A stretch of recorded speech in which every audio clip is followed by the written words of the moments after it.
বাংলাকে গুজরাট করতে দেব না, দেব না, দেব না, এটা মাথায় রাখবেন। আপনার লাইফ হিস্ট্রিটাও আমার পড়া আছে।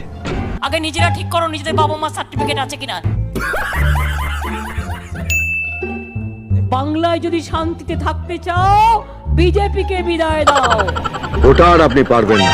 কি বলে দিদিমা, মিঠুন কাকু তো ঠিকই বলেছে। এখন আর মানুষ মিনিস্টারদের কথায় চলবে না, মিনিস্টারদের মানুষের কথায় চলতে হবে।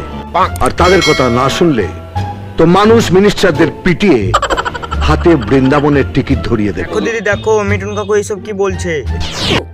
এত বড় অহংকার এই গুন্ডা মির্জাপুরের দল ভাবে কি? Tata caste is everywhere. সালা মারবো এখানে, লাশ পড়বে শ্মশানে। অত ভয়টয় দেখিও না। দিদি, বাংলায় এত অন্যায় অত্যাচার হচ্ছে, তা তুমি কিছু বলবে না নাকি? কি বলবেন বলুন তো? তাদের উপরে অ্যাকশন নিন, তাদেরকে বাংলা থেকে তাড়ান, নইলে তো তারা বাংলাটাকে গুজরাট করে তুলবে। বাংলাকে গুজরাট করতে দেব না, দেব না, দেব না, এটা মাথায় রাখবেন। আপনার লাইফ হিস্ট্রিটাও আমার পড়া আছে।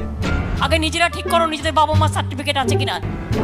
আপনার বাবা তো রণদেব পালের ওই ধুতি পাঞ্জাবি স্ত্রী করতো না? হাই হাই দিদি, মিঠুন কাকু এইসব বললোটা কি? আজ বড় বড় কথা বলছে।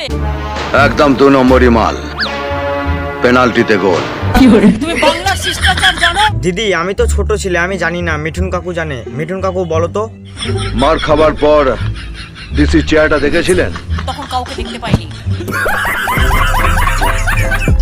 কেন দিদি, টিভিতে দেখাচ্ছিল, তুমি দেখোনি? টিভিগুলো বিজেপির কাছে বিক্রি হয়ে গেছে।